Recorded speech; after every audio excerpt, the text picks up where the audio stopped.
so one of the theses behind the book is that behind many big failures or missed opportunities, there are actually people who have been not heard correctly, or maybe simply sort of tolerated for a while, or even dismissed. And the first story is about Steven Sasson, which in 1973 invented the first digital camera. Now, not many people know that the company that Steven was working for was actually Kodak. And you know, the first time when he sort of presented this idea to management, what they were saying is that, actually it's a very famous sentence, they would say, there is no way that anybody will ever look at the picture on a screen. And if we were live on a conference, you would see that all of us would be taking pictures or watching the phone, and then you know, using it as a day-to-day tool, right? So what happened is that what was the reaction? It was just tolerated. It was allowed to keep working on it. But the fact is that besides some money that Kodak indeed made on the digital camera patent, then you know, it is very well known that they missed the digital train and they filed for bankruptcy in 2012. Very sad story. So here we are talking about rebels, and you know, as a first sort of high level characteristic of this type of guys is that they're likely to be, you know, not completely dumb, but most importantly, they're driven by different things. So like freedom and passion and meaning, for example. And, you know, now I'm addressing all of you in the crowd. And if you're working for like a very large companies, think of, you know, these guys that are usually difficult to promote. They look like a little bit different or even weird sometimes, for which like money doesn't really matter, but they are more about relevance, and they have very peculiar ideas. Well, my thesis is that these guys are actually a particular type of talent that needs to be nurtured in a different way. So what is the most likely reaction to a company about rebels? Well, the reaction is this one. And in case you wonder, that was an empty slide. Because the reaction is that they do nothing. Or actually, in a best case scenario, they tolerate the rebels. So they allow them to keep working whatever they're working on without trying to empower them, without trying to use their talent and work in a productive way.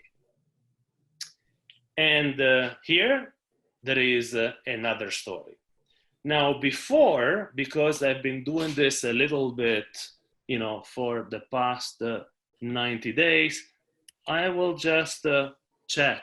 Anna, is everything okay? Do you hear me correctly? Is all good? Yes, this is okay.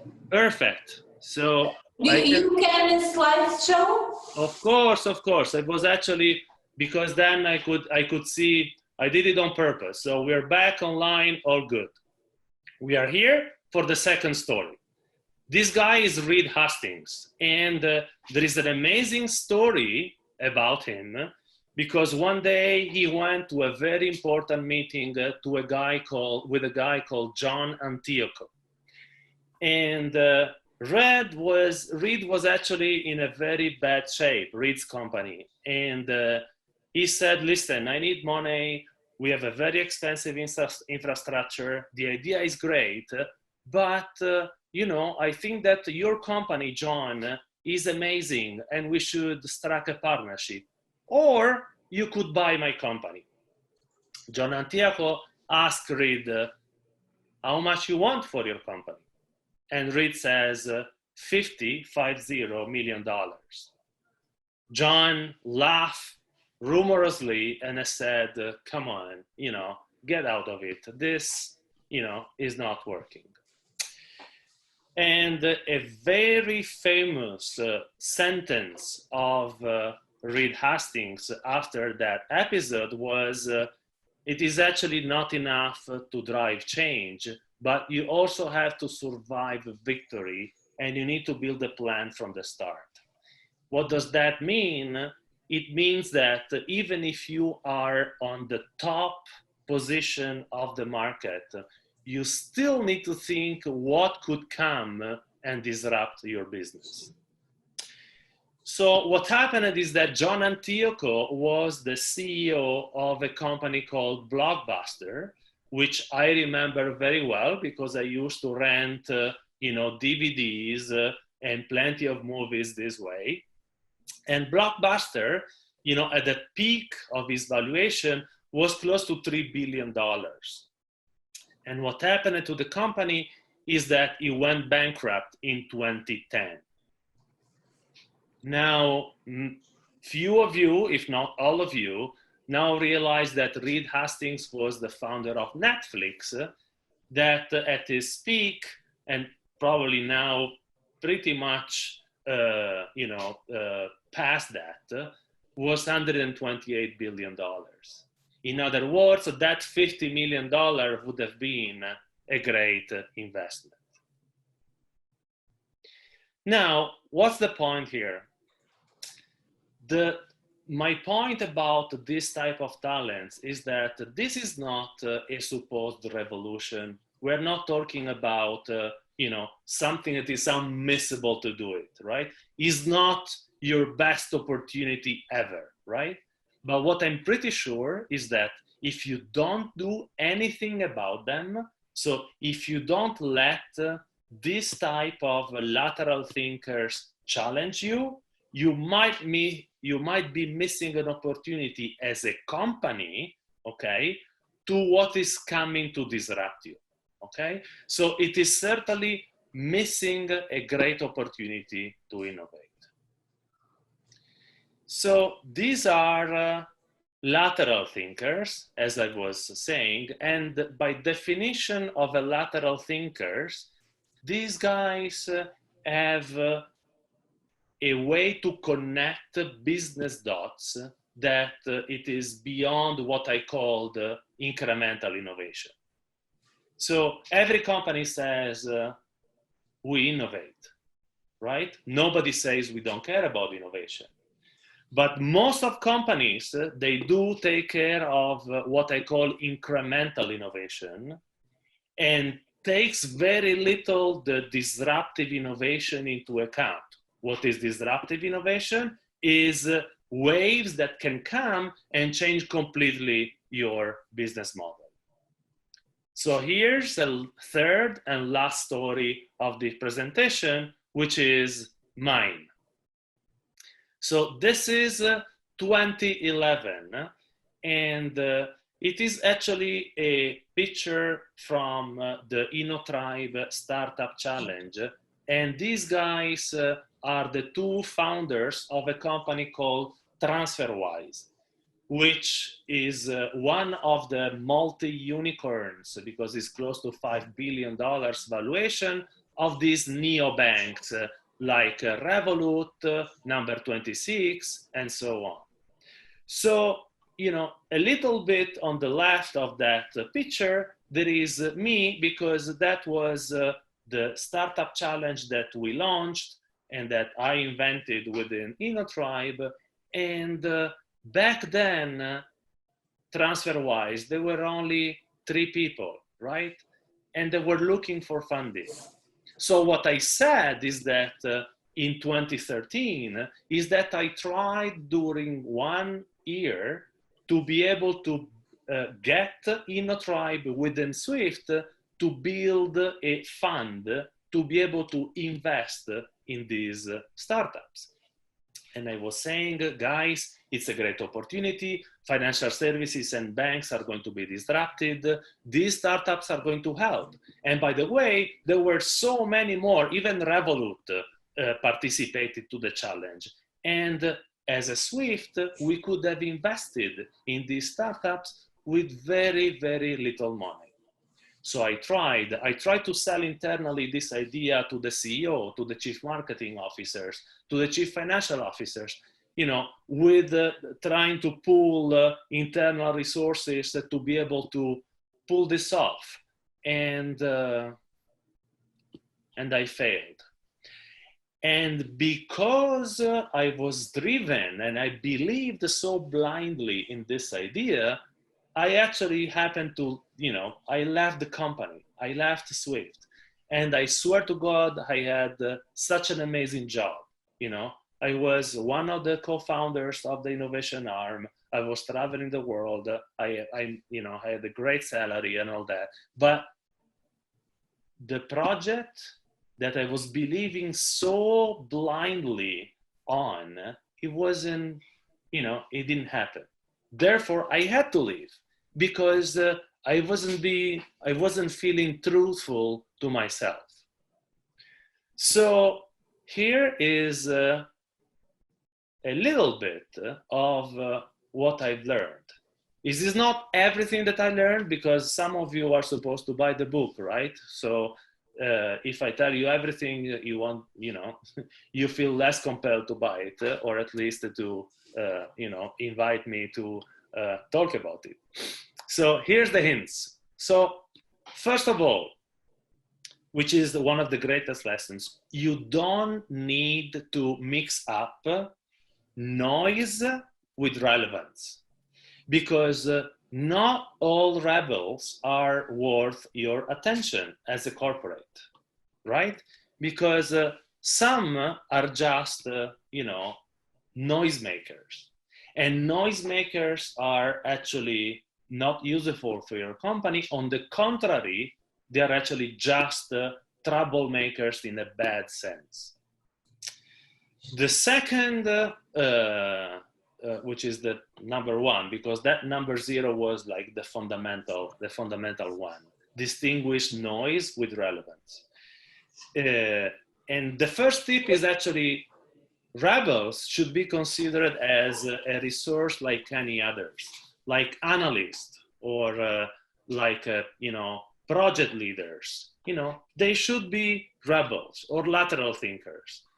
They're just, easier to, they are easy to spot because they sort of, if you look with the right eyes, they are like out of the crowd, out of the mass. But at the same time, you might feel uncomfortable in managing them and into putting them together.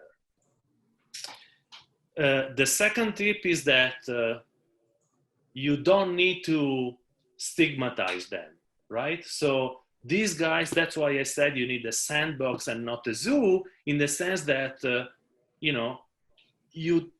don't have to sort of put them in a place as if they were the Avengers or exceptional people or like very different from anyone else. No, they are different indeed, but they just should be considered as a specific type of resource that today has not yet a place in your company. Now, the third tip is some of them do wear a tie. You don't need to think of rebels about people who don't wear a tie or a suit for 7 years, like myself, for example. And I have a story here. So there is this guy called Daniel Marowitz that used to be the youngest board member of Deutsche Bank, that he is now working for Booking.com and is the head of innovation and financial services there. And he hired 400 people in less than a year. Why? Because Booking.com is not a travel company. It's actually a financial services company. So they realized that by hiring someone that could improve the way they collect their payments, the bottom line of the company would have improved massively. So that's what they did. But they hired someone like Daniel, whom I interviewed, by the way, in the book, together with other 11 amazing other people. And Daniel was able not only to scale that startup within Booking.com, but also to manage these 400 people to their best. So again, don't think of rebels like people with piercing or like flip-flops and shorts all year long. And again, it's not about age. It's not about being a millennial or a Gen Z, you know. This type of talent, they stays the same during the course of the year. The only thing is that, you know, the more you keep them, if you don't use them, the more expensive will likely be to fire them. And that's half of a joke. Another tip is that if you really want to use these rebels to your advantage, you need to cluster them. Meaning that you actually need to leverage each other competencies and skills and talents so that they become something that you can use as a company, meaning a cell for innovation. We will talk about it later. I think it's at here.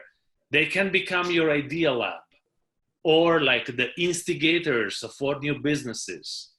Or you can build a sandbox with them, which is a sort of a company place, could be virtual or physical, you name it. It was physical for us. We had a sandbox at Swift, you know, with InnoTribe, where we were even bringing customers to try new things, right? And most importantly, they can be the type of people that challenge your status quo. So with that, and hoping that I sort of convey the message that this is an opportunity for a company, but is also the book, a guide, a survival guide for all these rebels that, or all this type of talent, and call them however you want, right? Call it rebels, call it misfits, call it dissenters, call it lateral thinkers. But, you know, most of the time when I give this presentation in an actual crowd, I have statistically 2 to 5% of the, according to, you know, which type of, you know, conference I'm talking about, that comes to me and say, you know, thank you, because I thought I was the only one. And since I wrote the book, I've got plenty of letters and comments from people that saying that was, you know, that really helped me in sort of placing some of my thoughts and some of the ways that I am, you know, within the company and with myself. And I'm really happy that I could hopefully help some of these individuals to sort of, you know, feeling better within their structures. And also, which is the plan, I would love to help companies to handle these rebels and embrace the tension. Thank you. That was my presentation. Obrigada, Matteo. Tenho aqui algumas questões para fazer. Eu vou colocar em português, mas o Matteo está à vontade para responder em inglês. Eu posso já parar de partilhar o... Sim, Matteo. Tudo bem.